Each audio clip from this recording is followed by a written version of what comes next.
So logging in, connecting to Facebook here.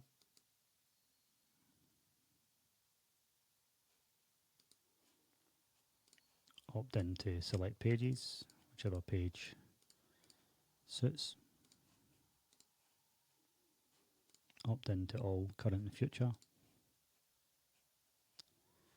Review access request, save.